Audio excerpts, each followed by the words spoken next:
Any changes to our agenda order? I don't think so. Then let's start with the January 29th council meeting agenda. Anything on page 1, 9 a.m. closed session start. And on that topic, my guess is we're going to have to be done with closed session by about 11 so that we can, some of us need to go to the State of the County address with the new President Yeager and the Board of Supervisors. And so we'll have to talk a little bit later about how we manage this meeting as well as the closed session agenda, but we need to start at 9. Anything else on 1? Anything on page 2 or 3? I notice we have 4 ceremonial items. And staff, I'd like to make sure you talk to council members, make sure they understand that we've got a lot. And we have a memo, we've got time limits, and if people follow that, we'll be fine. But we do have a lot on this agenda. Anything else on page 2 or 3? Page 4 or 5?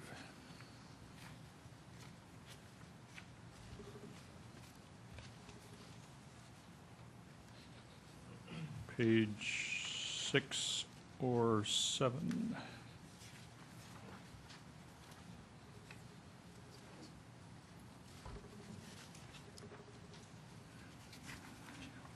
Page 8 or 9. Item 3.7 is an update on litigation administrative complaint matters related to Measure B, looking at the length of the agenda and the closed session items. Is that something that we can push off a week to February 5th? Well, I think we're going to have outside counsel present for a closed session on the 5th. But this is really seen in tandem with the labor report. It's just an informational memo more than anything about what are the outstanding cases, both with PERB and with the Measure B litigation. But we can take it either on the 5th or on the 29th. 5th is a light agenda. Yeah, 5th is definitely a lighter agenda. It's only 2 pages long. We'll get to that. So possibly 3.7. We'll talk about others that we might push to the 5th, but possibly 3.7. 3.6. 3.6, the annual summary of upcoming labor negotiations. Those two. I don't believe Alex is here, but I know that we do have a number of time-sensitive issues. Right, and I think we need to get that moving since we're already in negotiations with some of the bargaining units, so it's probably not one of the better ones to move. Okay, sorry. Anything else on 8 or 9? The Habitat Conservation Plan back in front of us. I would like to look at item 4.2C, which is appointing representatives to the boards on a separate date to be, so I would like to drop that and renotice it for a later date after we've gotten through the process and know who our partners are going to be and have a little bit more information. And since there's nothing for them to do immediately, I'd like to drop that and re-agendize it later. Anything on page 10 or 11? Mr. Mayor, since 5.1 is just a grant application to submit, is there any reason we can't just put that on consent, since I know usually we don't have any problem with applying for grants? Yep. Yeah, typically we don't spend much time talking about them. That's Move that to consent calendar. Okay.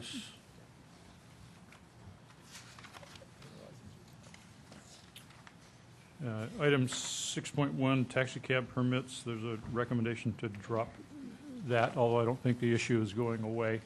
Hasn't necessarily been resolved, but in terms of this agenda item, we don't need to have it on. Right. My understanding from staff is that if this were dropped, we would look at working with the city auditor to roll this into the ongoing audit or audit that the auditor is just beginning at this point. Okay.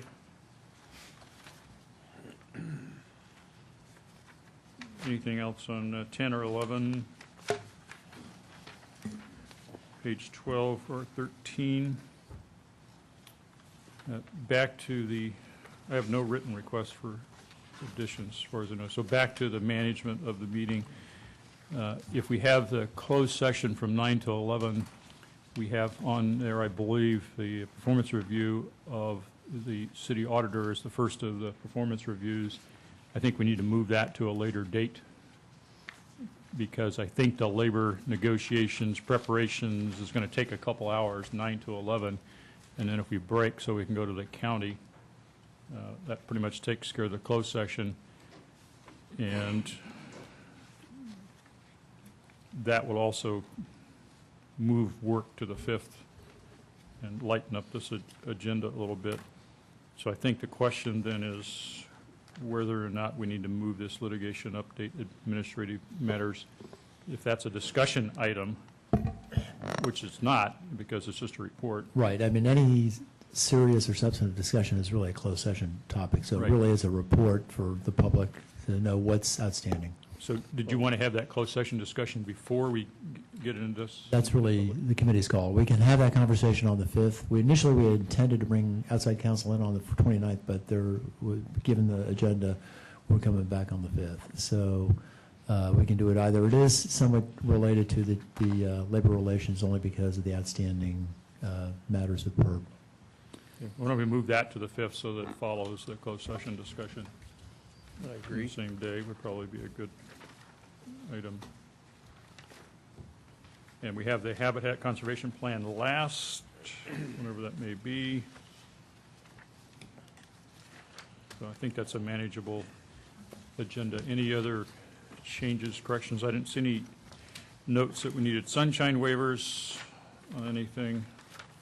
So we just need a motion on the agenda. I'll make a motion to approve with the amendments and deferrals. Second. Motion is to approve with the amendments, including the language change that I referred to on the HCP, referrals, and moving things to the 5th. I have one request to speak on this, Mr. Wall. Sir, it's a privilege that you made it back safely from all your travels without any sickness or injury. Thank you for coming back. I'd like to thank Constant for his iconic standard for attire. Item 2.2, A and B, there are two ordinances. One that deals with permitting of cafes, that's 2.A. That's to be integrated in with the storefront issue that's later on in today's soiree. The issue of 2.2B about the supplemental benefit payment to police officers and other city retirees, this should be integrated in with 3.7 because 3.7 should also carry with it an accounting, a running accounting of how much money that Measure B is actually costing the city with reference to litigation and other matters. With reference to item 3.4, we noticed the expansion of the Office of Economic Development in this regard to the airport is a good idea. Item 3.5, staffing for development services. I think you need to increase parking fines dramatically because of the atrocities that these high-density living projects put forth with reference to cars on the street that do not move, and also integrating the municipal regional storm drain permit with these entities. Item 4.2 is implementation of the ordinance for the Habitat Conservation Plan. Sir, they're digging up dead attorneys at Oak Ridge Cemetery on a vast scale because this issue is so flawed. This nitrogen deposition fee is at issue. I don't understand why you're going forward with this, charging people to drive their cars when people in Santa Clara their power plant could be creating nitrogen emissions and coming over to San Jose and depositing them. Aircraft routinely deposit nitrogen compounds. So I routinely say, sir, as an attorney, please look into this matter because, the city's going to be sued in all ways close. And I'm sorry about this, but it's a bad project. Thank you very much. That concludes public testimony. We have a motion to approve as amended. All in favor? Aye. Opposed? None opposed. That's approved. Turning now to the February 5th agenda, page 1, 9 o'clock closed session Right. start time. I think through the month of February, it'll be 9 o'clock start. Okay. Anything else on page 1? Page 2 or 3? We have one request to add excused absence for Councilmember Constance on a couple of items due to city business, and then we just moved some items from previous agenda that'll go on. Anything else? One request to speak. Mr. Wall? Sir. Item 7.1, actions related to commercial solid waste and recyclables collection franchise agreements. This issue is also integrated into vagrancy processing and also shopping cart theft, and also the issue about the downtown cafes and storefronts that will be talked about later. These vagrants are using stolen shopping carts. You've been noticed at least 160 separate letters from myself on this over the last few years. That issue raises, does the city allow or permit criminal facilitation of the theft of these shopping carts, which then are used to further criminal activities to steal recyclables from the recyclable contracts to create an underground economy? Does the city of San Jose, through its officials, not only criminally facilitate this action, you're better aware of it, so is there an implied aiding and abetting of criminal activity by the city of San Jose with reference to permitting these shopping cart thefts, which then are used as a vehicle to create numerous criminal activities throughout the neighborhoods of the city of San Jose and to attack the franchise profitability to maintain the Recycle Plus program? Thank you. That concludes public testimony. Motion to approve with the add. Second. Motion is to approve with the addition as requested. All in favor? Aye. Opposed? None opposed. That's approved.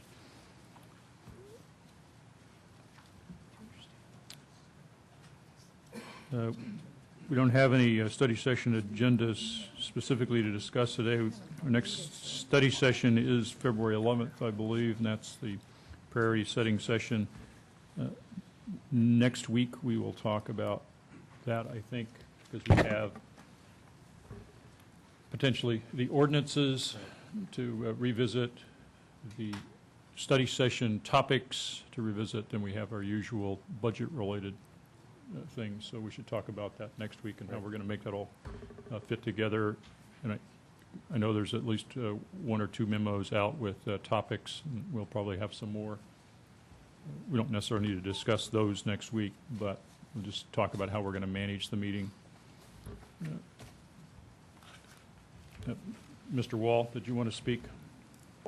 Sir, I want to give a special accolade and commendation to Councilmember Roach's consistent approach on these study sessions for different issues. One of the issues he raised is later on in today's agenda, or could be integrated in, is childhood obesity for children. Now, item F on the public record that will be coming up is also integrated into that, and it is also an issue city clerk should look at, because this is the use of a form letter to be published, and form letters have been basically banned in the past. Councilmember Roach has done a great job. The study session also, Mr. Mayor, which I do not understand as you being chairman of the Treatment Plan Advisory Committee, along with Vice Mayor being a member of TPAC, is that the sewer service and use charge and the storm sewer service charge are not studied and discussed, since they are materially flawed for the sewer service and use charge for at least 37 years. And also it yields to the issue of funding for South Bay Water Recycling, which two governmental entities have threatened legal action for not wanting to participate further in the funding of South Bay Water Recycling. As a matter of fact, as my own request for a refund for my money for South Bay Water Recycling funding via the sewer service and use charge. Once again, there should be great accolade for Councilmember Roach's activities in this area of increased study sessions and bringing forth issues that affect our city. Thank you. That concludes public testimony. There's no action. Legislative update, we have nothing on state or federal. Nothing discussed under meeting schedules. Public record, anything committee would like to pull for discussion? Motion note and file. Second. Motion is to note and file public record. On that motion, we have some requests to speak. Mr. Wall. Sir. Regarding item A, The vagrancy, I call this vagrancy encampment Chuck Sam, referencing Your Honor's first name because you're the mayor, and of course the first name of Councilmember Liccardo because it occurs in District 3. This is under the flight path of the San Jose airport. Years ago, there were houses there, and they were eminent domain by the city for this flight path issue. And now this encampment, sir, I was out there today, is growing in size, fortification. They use guard dogs. This is an issue of sanitation, safety. Also, why allow people to live under the flight path in tents when you kicked them out when they had their houses? Now, this could be an issue of a new urban village. The issue of the cost of moving sludge drying is continuous and ongoing. The issue of this gun control business, this is not the city's purview to get involved with this. I support the NRA completely, without hesitation. Citizens have the right to bear arms, and I don't think the city should interfere with it. With this issue about Proposition 218, Mr. Mayor, Proposition 218 is very relative and ongoing to the issue of the sewer service and use charge and its abuses in relation to South Bay water recycling and also as to moving sludge drying at the water pollution control plant. You and Councilmember Nguyen are very much aware of the cost involved. This is hundreds of millions of dollars, probably close to $1 billion to move the most environmentally sensitive way of dealing with sludge drying as a function of another city's argument that it encroaches upon their economic development. It would be my expressed opinion that you direct the city attorney to look in ways to take the necessary legal steps of annexation of Milpitas if they are going to go bankrupt due to the fact that we have to move sludge drying to satiate their economic development needs. Thank you. David Johansen.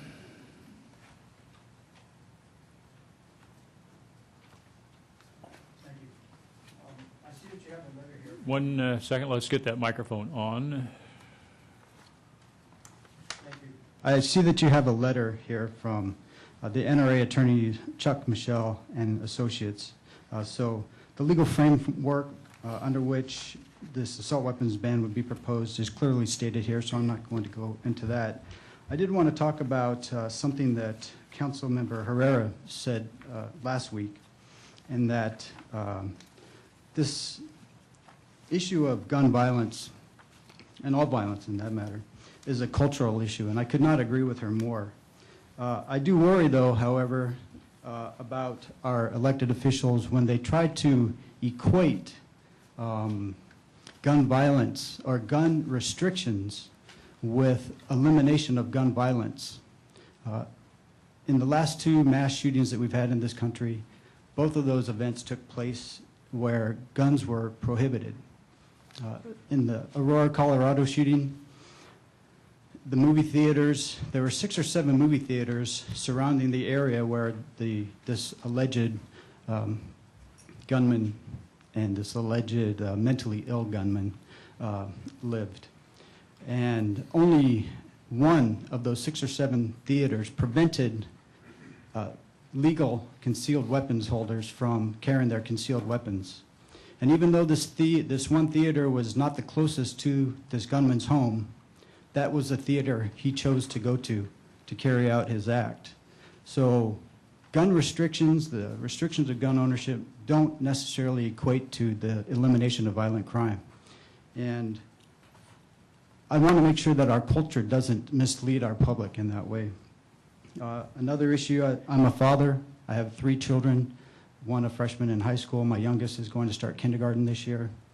And I worry about the example that's being set when our elected officials look to have study groups. Sorry, your time is up. Thank you. Richard McCoy.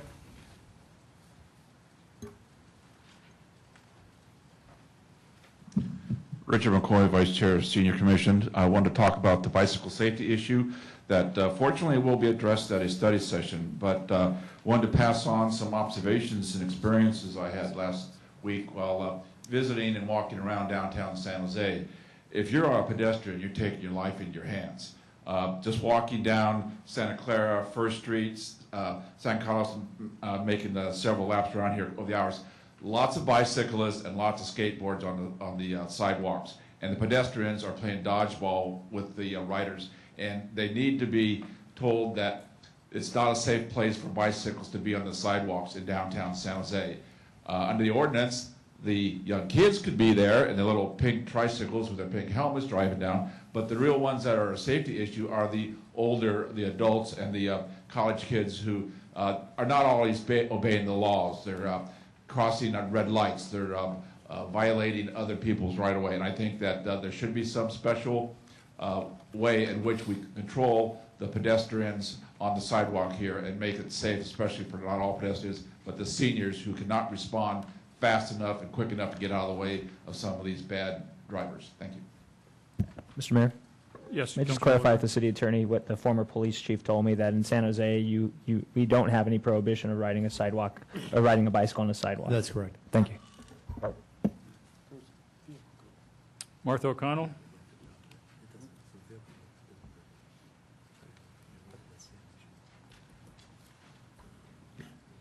Martha O'Connell, Chair of the Senior Commission. Thanks, David, for the letter of support you wrote, which is letter D in your packet.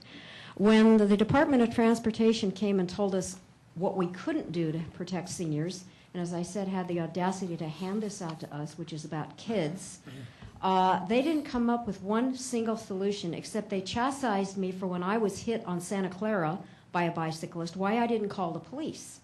And I said, well, I don't want to stand around for 2 or 3 hours waiting for a police officer to respond. The guy's hit me. He's 3 blocks down. I couldn't pick him up out of a lineup.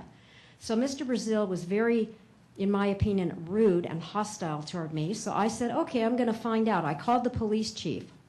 And I identified myself, chair of the senior commission. I said, I'd like to discuss this issue with someone. Talk to his secretary. They took my name, my number. They told me it was field operations and, quote, someone will get back to you. And it's been a month. So to tell seniors that are being hit on the street to call the police is crazy. And when I, in good faith, tried to deal with the police to get a solution to this, I'm still waiting for a phone call. I'd also like to commend Johnny Lee, who with his own money has put together this about senior safety and is handing it out downtown, asking the shop owners to help the seniors stay safe on the streets. Stellard? Nikki Stellard, I guess it is.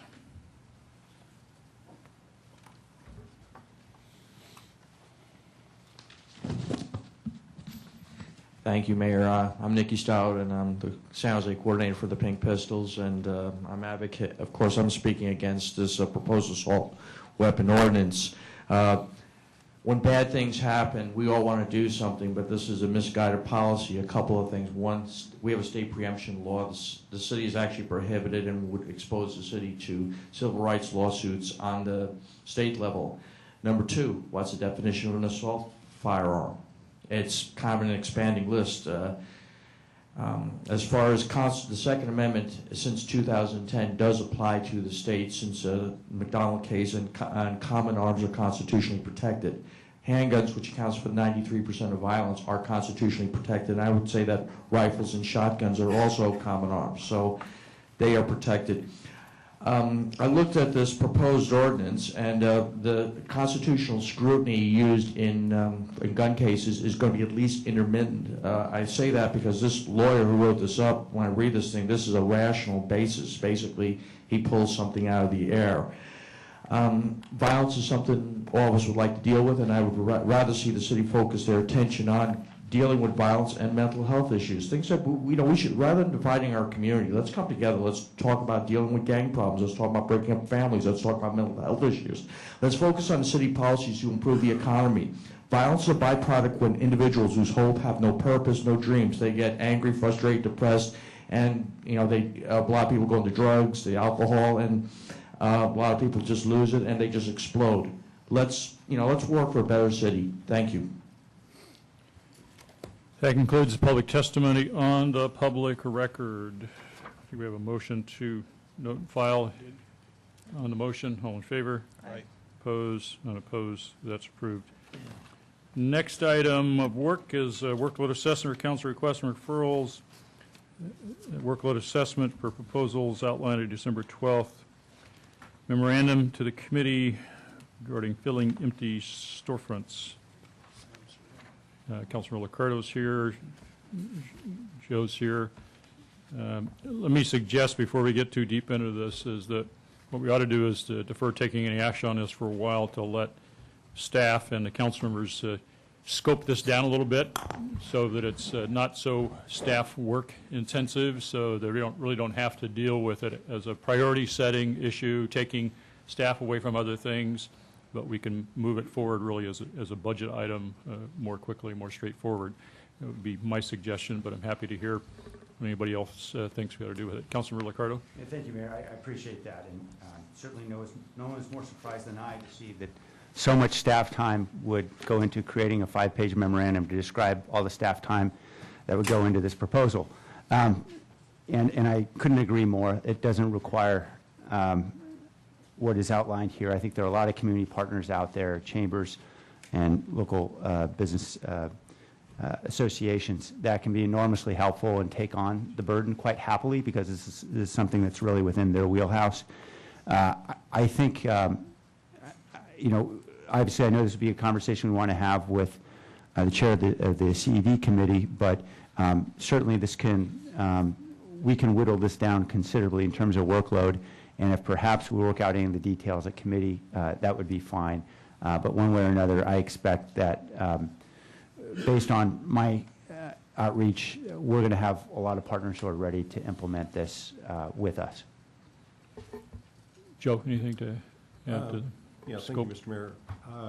As suggested, we did sit down with Sam's staff last week and kind of work through really better understanding the request. And so I think we came in with a response a little bit in a vacuum, not having the benefit of some of the thought that had gone into this. That's why we have these meetings. So That's why we have discuss these these meetings. things. Yeah, exactly.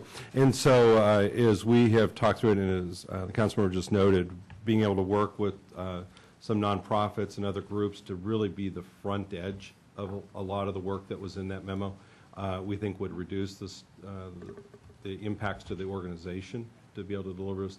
I think the goals are ones that we subscribe to. It's just kind of what do we need to achieve that goal, and then how this fits in with other priorities that we've been sent off to work on. And so part of it is just figuring out kind of 1, 2, 3, 4, 5 where the priorities are, where this fits into that. And as I said, we'll talk. It's something we subscribe to. Part of the item next week at council, the staffing augmentation in development services. We were anticipating or thinking about similar sorts of ideas, and it's part of the staffing that's built into the proposal next week is giving us a little bit of bandwidth to work on some things like this of actually delivering the service. So I think that's also kind of melding in. Timing worked out good for that. Hey, Nancy? Just wanted to add that in that conversation or subsequent conversations, really looking at ways to narrow how to cluster some of these activities together, how to really get minimize the number of sites that to be researched, really focus on criteria that will get the most bang for the buck, if you will, and possibly focusing in pilot areas that don't have as big a geographical impact. That will also help a lot in narrowing the type of work that has to be done up front, whomever is going to do the work. But again, want to say that the idea of getting storefronts filled and of being creative in how to do that is something we definitely support, and by narrowing in on the criteria and possibly the pilot nature of the program will really help. Anything else from the committee members? We do go through a priority setting process for the economic development strategies, and we've done that. We would do it again in February. In February. Is that when we're due to do the? Yes. That. Yeah. Well, it's our understanding that the council was going to be doing the February priority setting on ordinances. That's and that. ordinances. Something a little different. We have the economic development strategy Right. priorities, top 10 lists for 18-month strategy. Right. And we just did that about implementation. 2 months ago. Right. So we're not due for that, and I think we can move this ahead of that as long as it's not so big that it's going to take away from the things that council has already identified as priorities. I think that's just a question of scoping. The real question is, what's the best way to do that? Scoping this down into something that we can implement.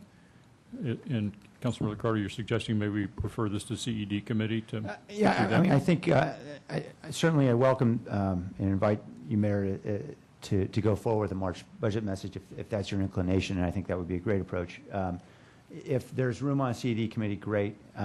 If there's room on the agenda, I should say.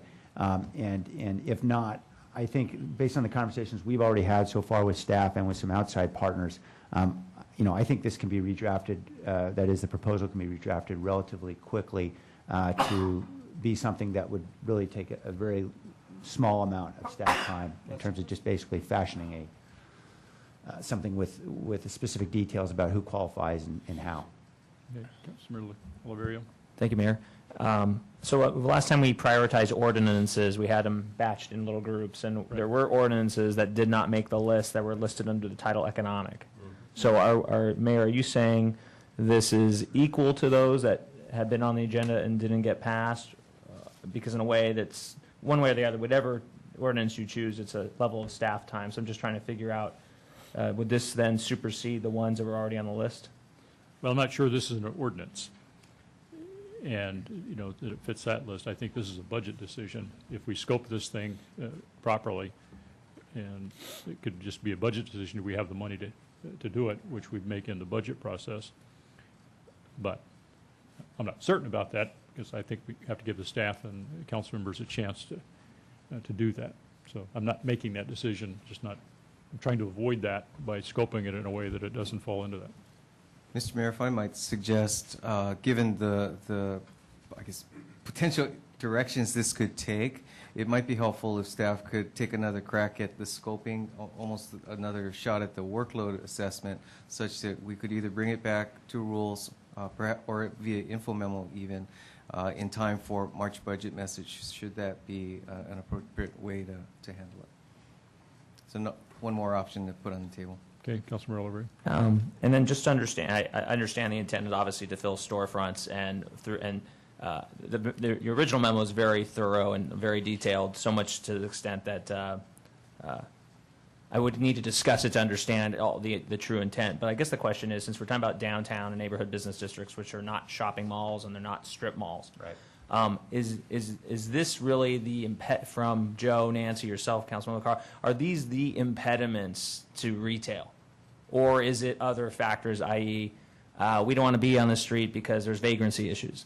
We don't want to be on the street because there's not enough parking. You know, things that we have confliction with within the neighborhood business districts in the downtown.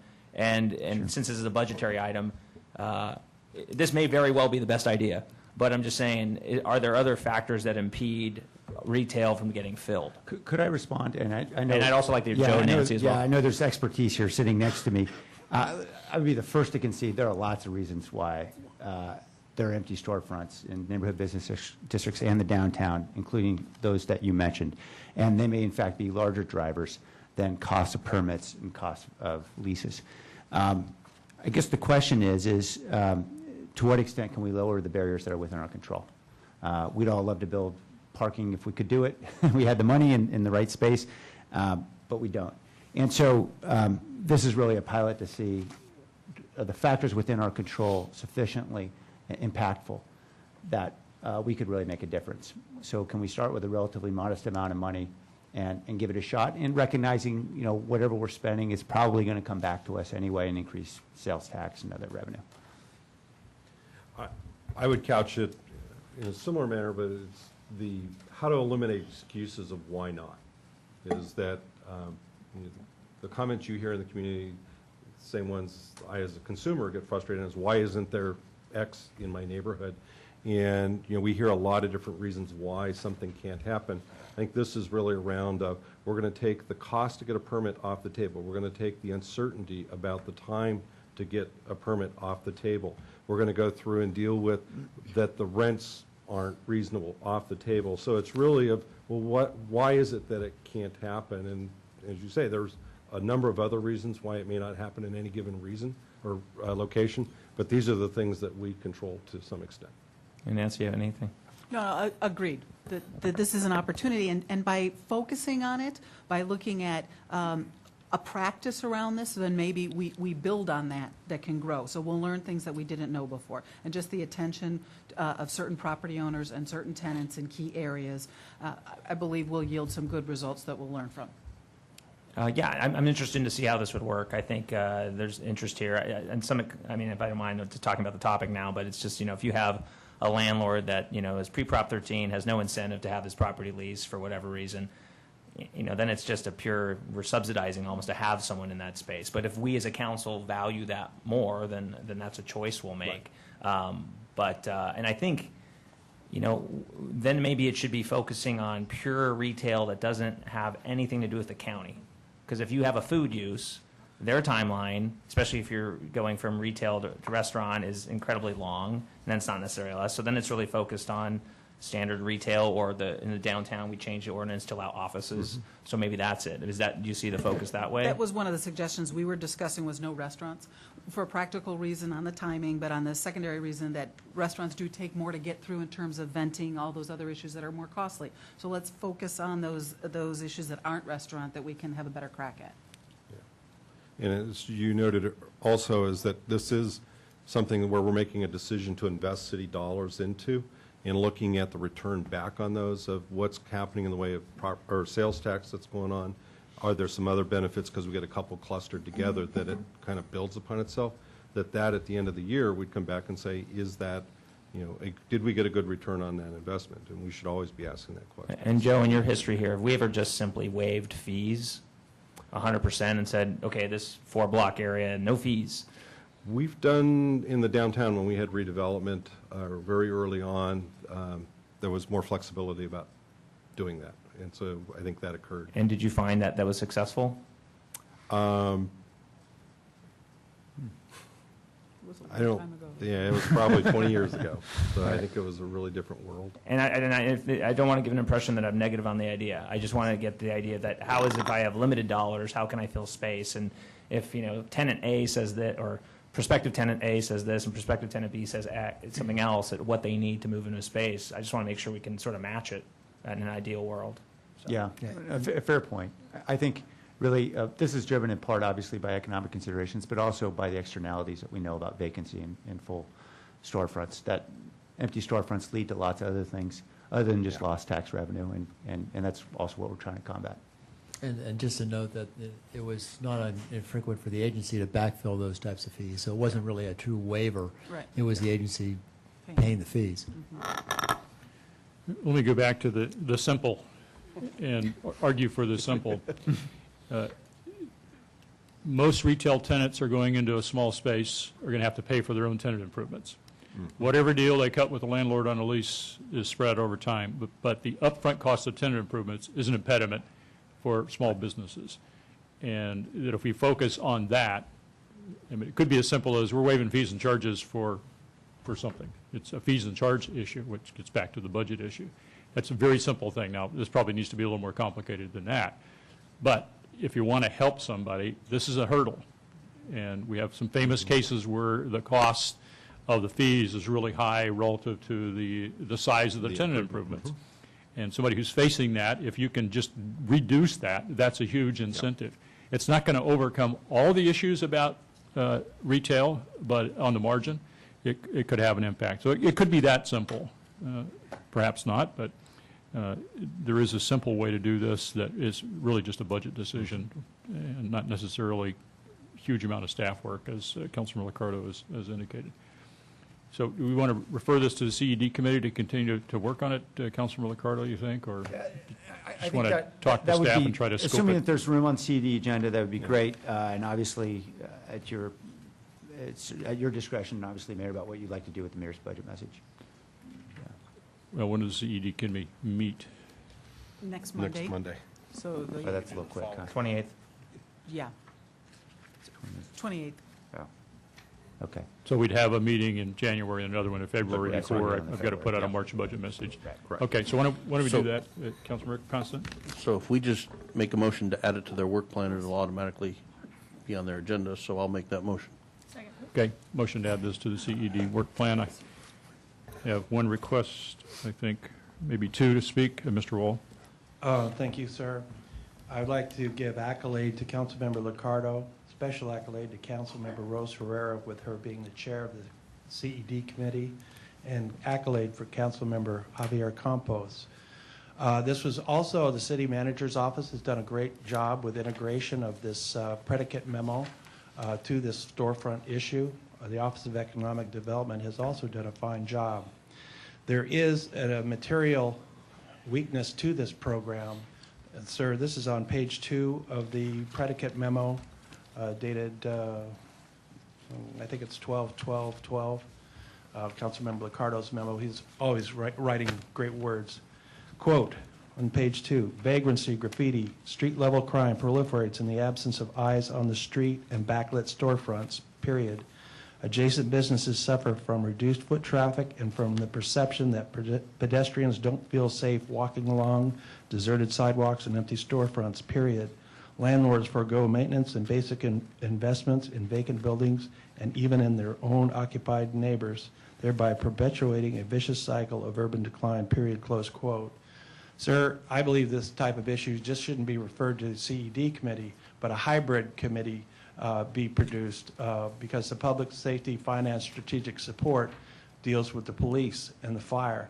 And you must have a pertinent vagrancy processing policy and program in place. Otherwise, this program is going to fail.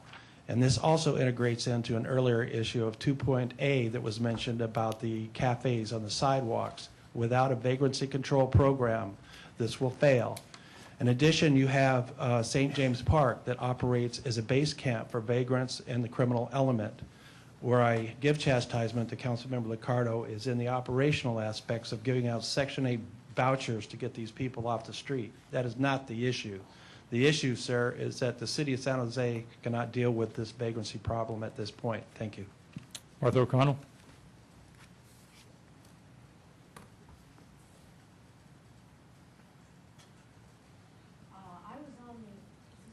Yeah, it's not currently on. The switch may be off on the very top. Rich will get it.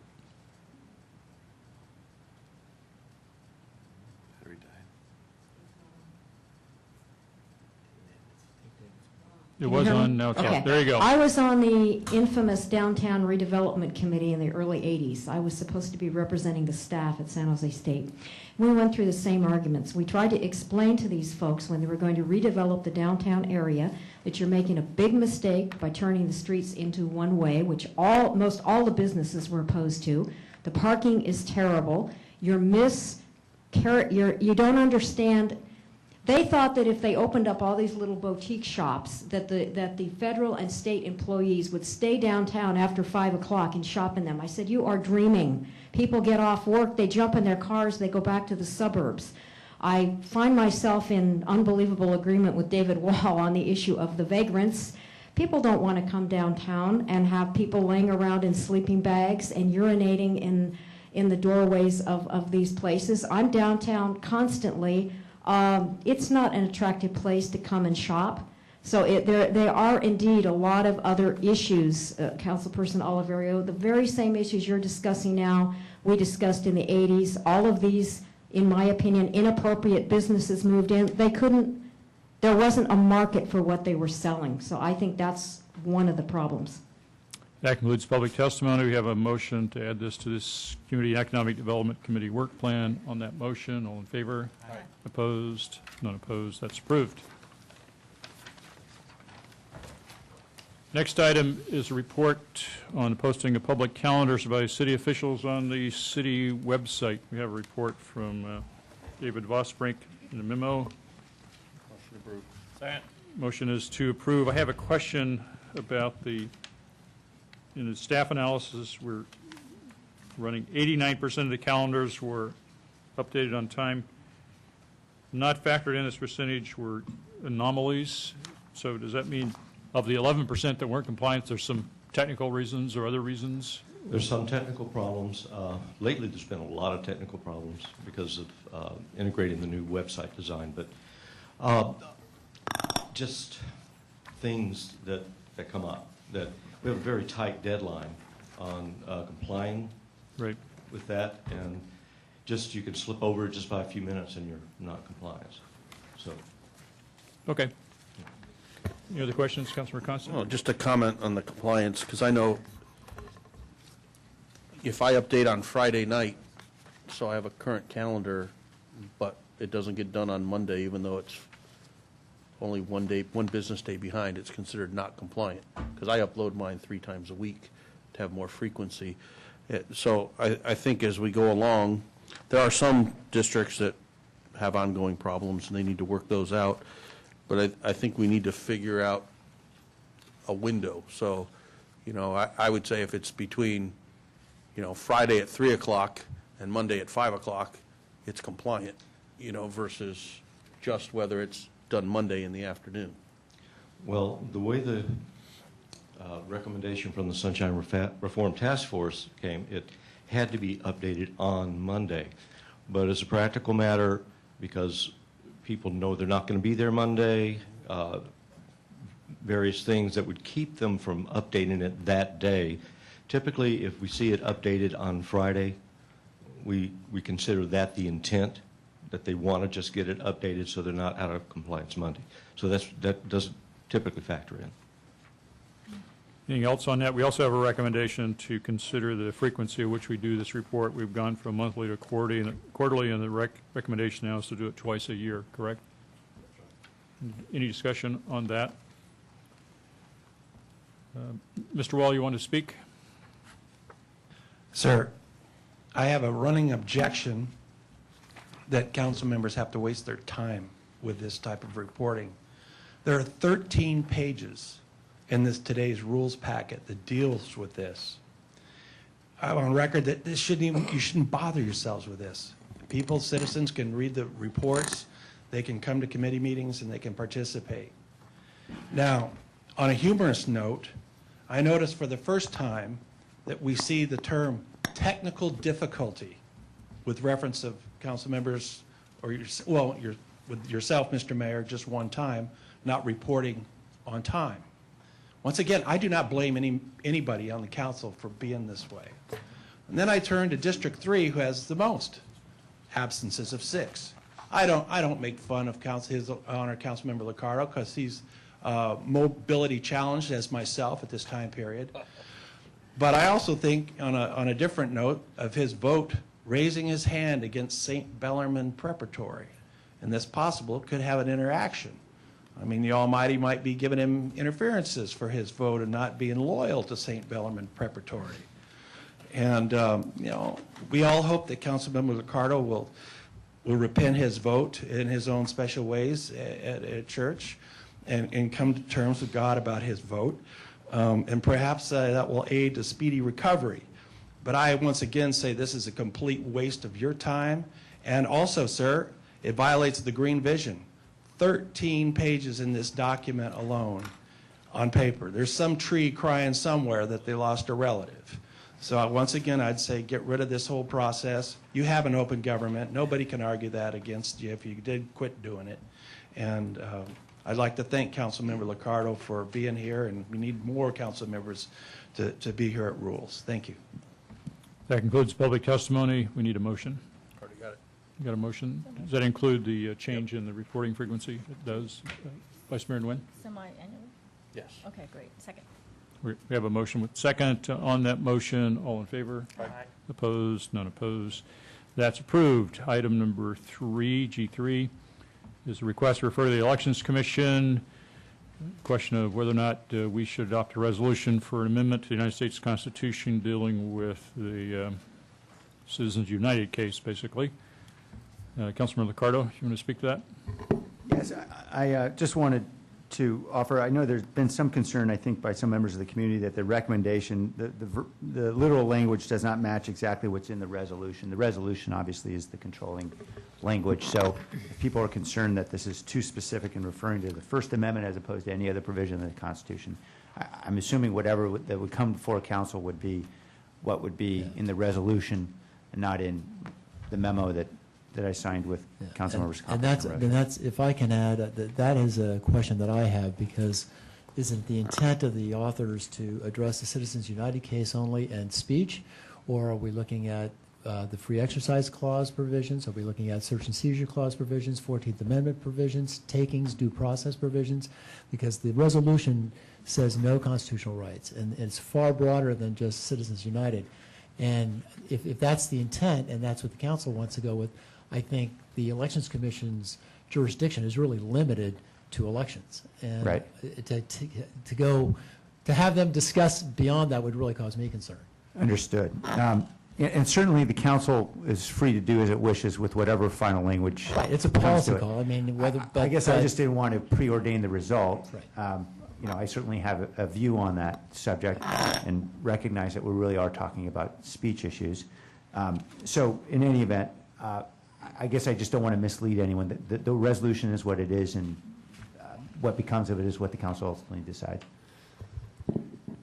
We have previously referred to the Elections Commission a question regarding the control of independent expenditures in our own elections in light of the Citizens United case and others. So I'd be particularly interested in whether or not this particular amendment would do anything towards the issue that we've given them. So it would just be one of the things that they ought to be looking at is what impact does this have on, would it have on San Jose?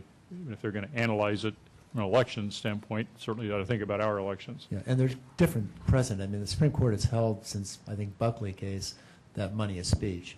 To the extent Citizens United allows corporations to use the money, that has expanded that dramatically. And I think it's probably something that the Elections Commission could review. I just wanted to make sure that the Elections Commission has a more limited jurisdiction. I'd be concerned if you get into due process issues or other things that might be implicated. Yeah, I appreciate it. And the Mr. Mayor? jurisdiction should be confined. Hey, Councilor, May I suggest at this time to decline the memo and have the council members come back with something that's more tight? I mean, just because we have a little very broad memo here, and I would just, if you come back with something tighter. I think the memo is tight. I think the resolution's broad. Yeah, and let me explain the source of the resolution. My understanding is there's a national effort, obviously. They're trying to get a lot of cities and states to sign on.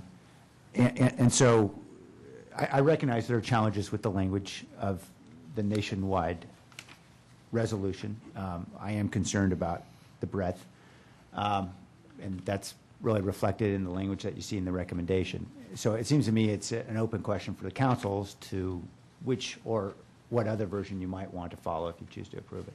Well, continuing on, Mr. Mayor, and I've really tried to be consistent on this council that items that don't pertain really to the city charter, that are the jurisdiction of federal government, state government, should really be there. And albeit there might be things on any given issue that's federal that we may agree or disagree as individual council members, these items before the city council take a lot of time, bring a lot of people out in the community when we really can't have any effect on it. And I know there's those that say, well, you can morally sign on as a council to try to affect these things, but the reality, this sits with the Supreme Court, and Rick Doyle, city attorney, correct me if I'm wrong, whatever I do as a city is not going to change this court case. It will take an act of the Supreme Court or an act of Congress. This is not a city.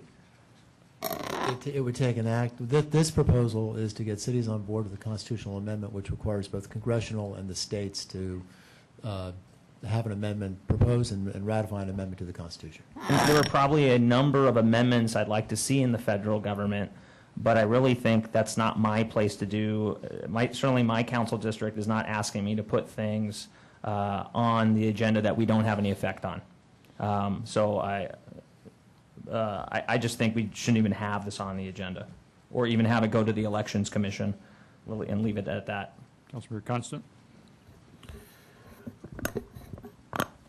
You know, I agree with a lot of what Pierluigi has just said, and you know, quite frankly, there's some things that I worry about if something like this is to go forward. Like, where does that end up leaving businesses in their advertising speech and all the other things that they do that have some regulation, but they have broad rights to be out there communicating their messages out to people, and how something in this may start to bleed over into areas like that.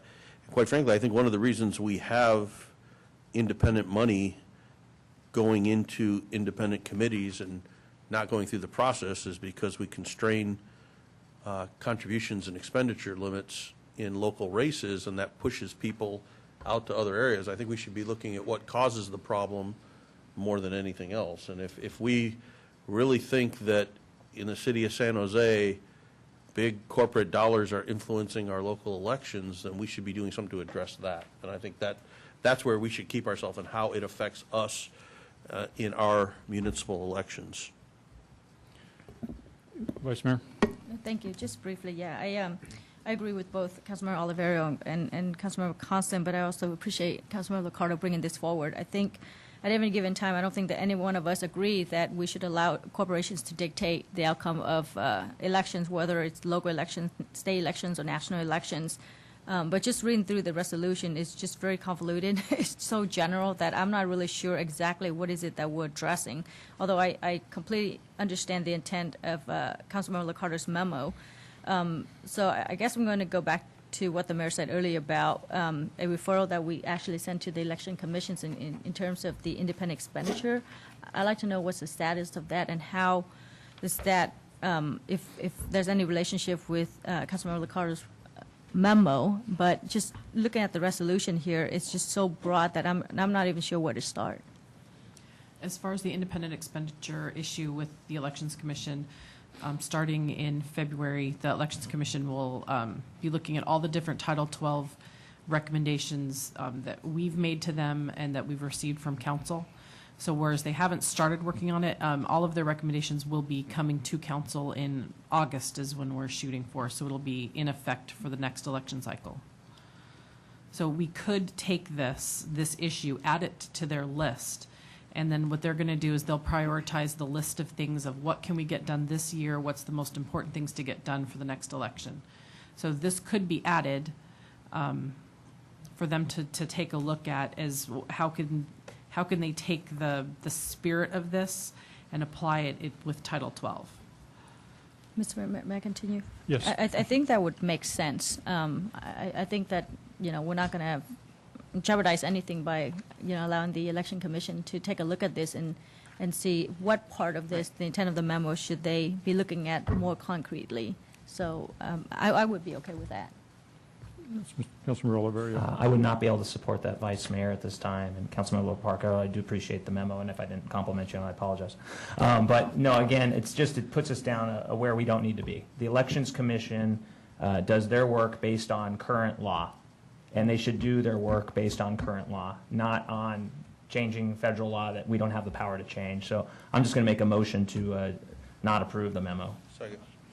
All right, we have a motion not to refer this to the Elections Commission.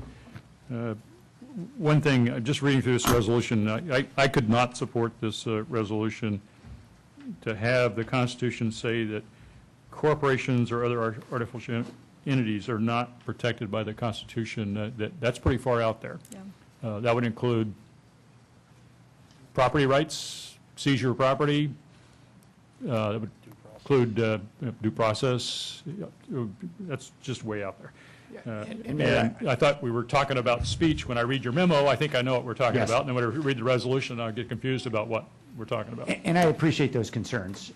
Obviously, the language was drafted by, again, national organizations that are trying to get a lot of folks on board. And well, and they have different agendas. Have to adopt that language. Yeah.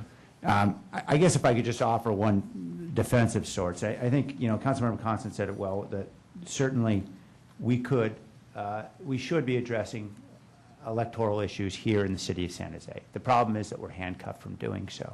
And the question is, certainly, depending on your perspective, Citizens United has greatly constrained the ability of local governments to be able to control money within its influence in campaigns. So the issue really is one that I know is perpetually before the Elections Commission.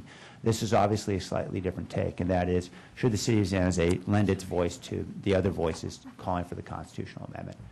Whether that's exactly what's in the resolution or something considerably different, I agree is a matter of great debate. Councilmember Constant.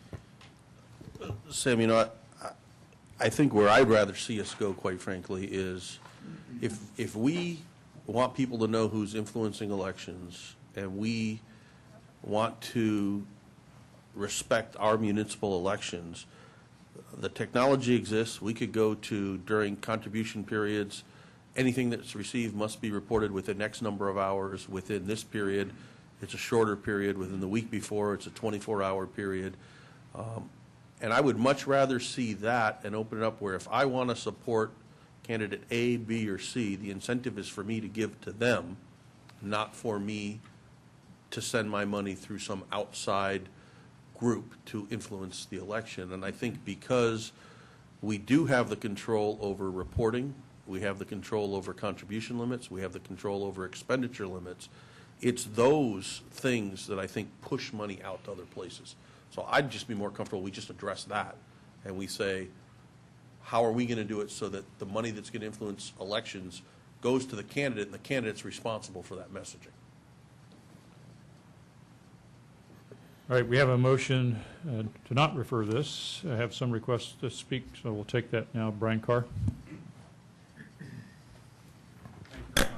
I'm here representing Move to Amend, which is one of many groups. Can you flip? Favors constitutional amendment. We need to get that back on again. It's somehow turned itself off. It'll take a second. Working? Okay. There you go.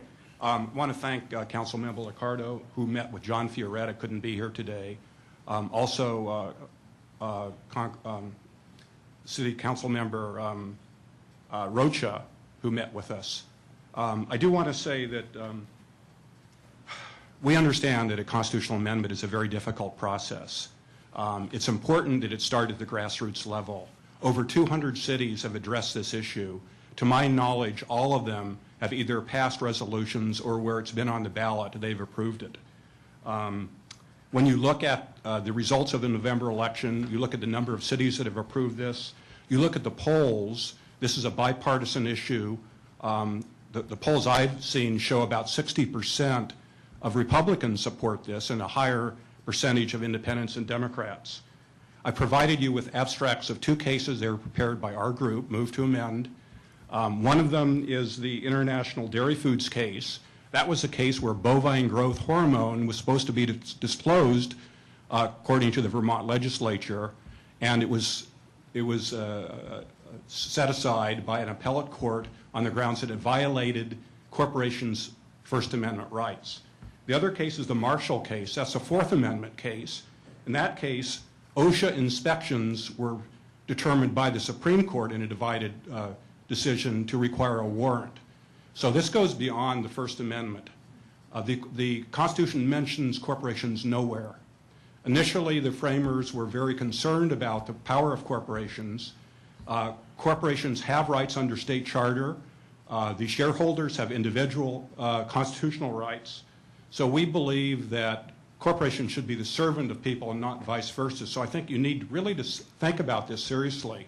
We think our resolution and that of many other groups is really the proper version. Our group would be glad to answer any questions and stand ready to assist you in any way we can. David Wall.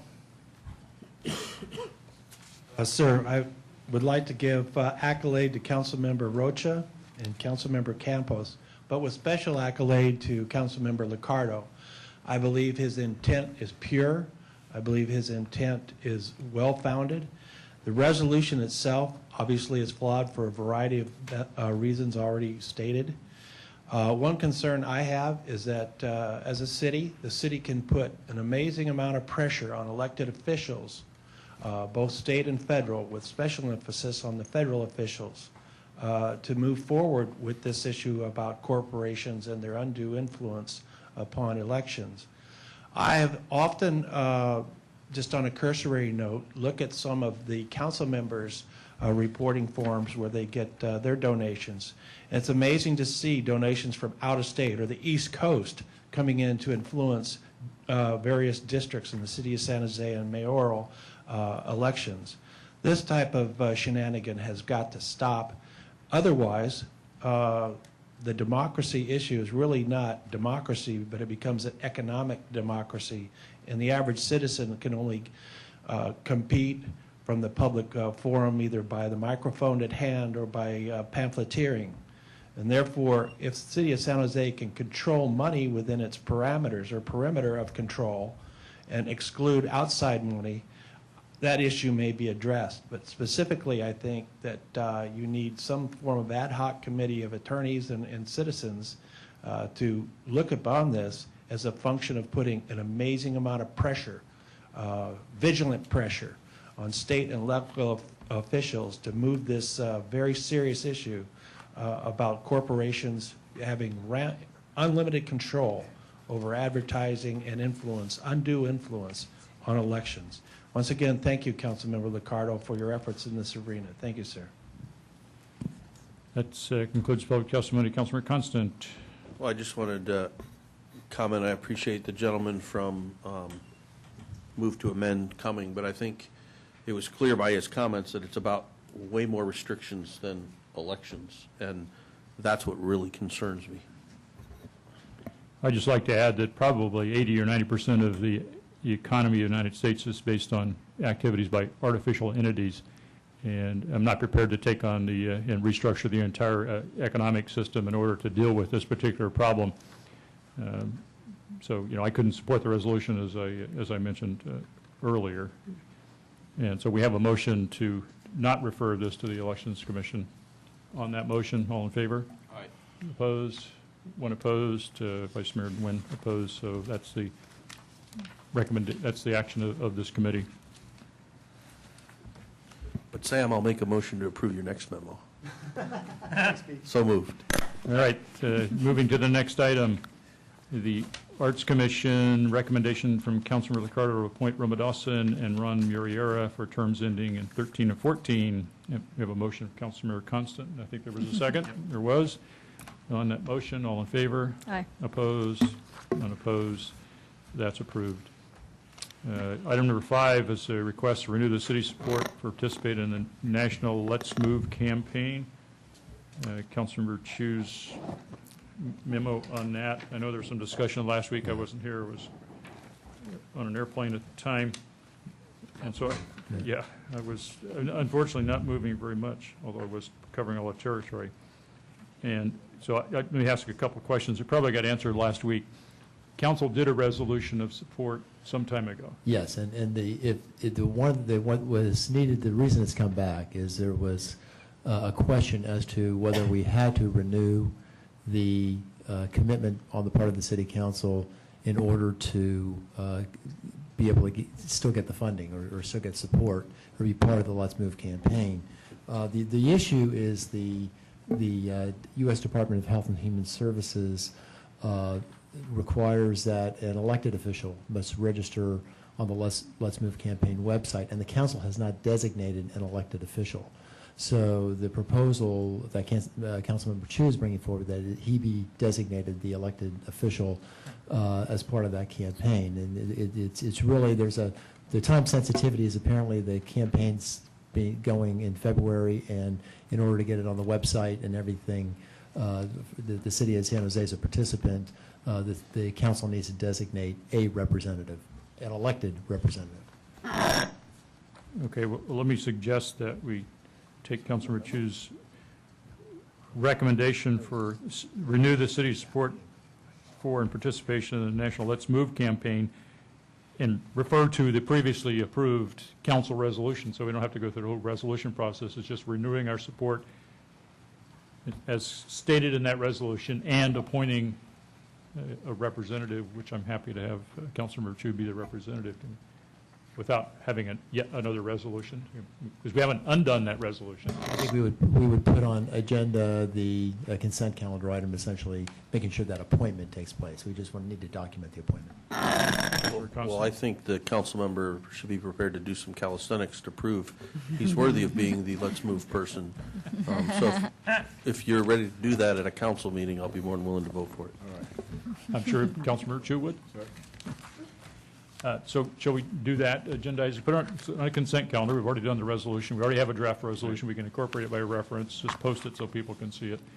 So we're officially renewing. We did that with the A's. I think we had, principles that we adopted in resolutions. We came back and reaffirmed them. We didn't have to go through the entire bureaucratic process again. Councilmember Chu? I also wanted to ask you to waive the sunshine requirement because of the timing of this issue. They want us to register by February 1st.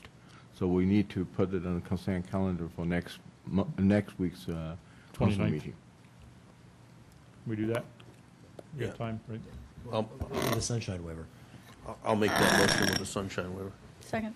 Okay, so we have a motion to put it on the agenda for the 29th with the sunshine waiver, and that's renewing our support and appointing or designating Councilmember Chu as the contact person for whatever purpose they may need.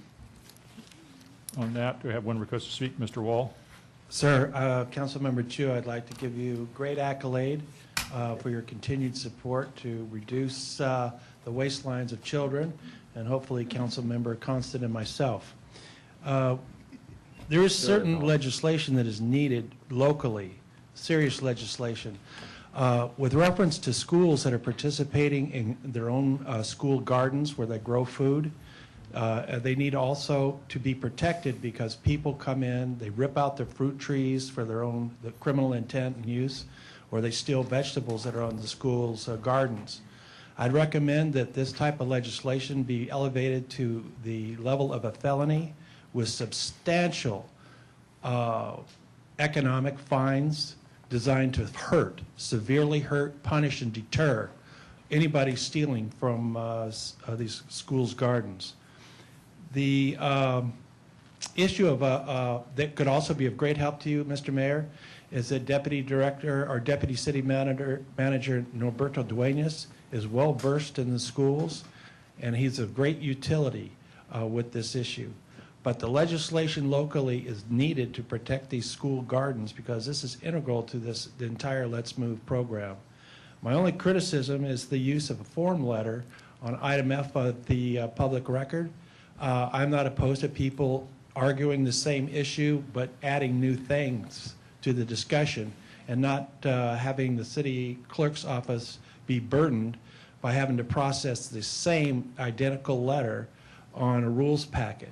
This has been dealt with before on the issue where the individual was on Little Saigon, was out on the in front of City Hall. The form letters that were sent in sometimes were over 200, I believe. They were the exact same letters. And so this is the exact same letter, and that's my only criticism. In closing, I'd like to thank Councilmember Chu once again for your steadfast dedication to this issue, and thank you, Mr. Mayor. That includes public testimony, and yes, we have a motion. On the motion, all in favor? Aye. Opposed? None opposed. That's approved. That'll be on the agenda on the 29th. Thank you. Next item would be open forum. Mr. Wall? Sir, I think that the city of San Jose really has got to come to grips with the fact that you have relatively zero resources to deal with vagrants and their associated problems. I've asked you, Mr. Mayor, you frequently go to Washington, D.C. to put in a request with President Obama to ask for United States military presence here for the purpose of dealing with vagrancy, mental illness, individuals that are out there, gang violence that the city cannot take care of. The San Jose police are not to be chastised for this. They're to be praised. They're a victim of council's severe lack of judgment in attacking their retirements that were guaranteed by council. Therefore, our city is extremely vulnerable. With issue to the United States military, Mr. Mayor, our rivers are governed by admiralty law, which means that you have access to the Coast Guard to come in and clean out these infestations of these vagrants and what they do. Not declaring an emergency and permitting all these criminal activities to occur raises the legal issue once again. Is council held to criminal facilitation of all these different associated crimes and therefore aiding and abetting criminal activity through not requiring a state of emergency? Now, these are predicate felonies for ultravirus, and most people do not understand that. But I, for one, do not infer any wrongdoing by council outside of the fact of seriously looking at the vagrancy issue as something that no city can deal with, and the need for at least a brigade strength allocation of the United States military to deal with housing, rounding up stockade infrastructure, logistical support, housing the mentally ill. Sorry, your time is up. That concludes the open forum, concludes our meeting. We're adjourned.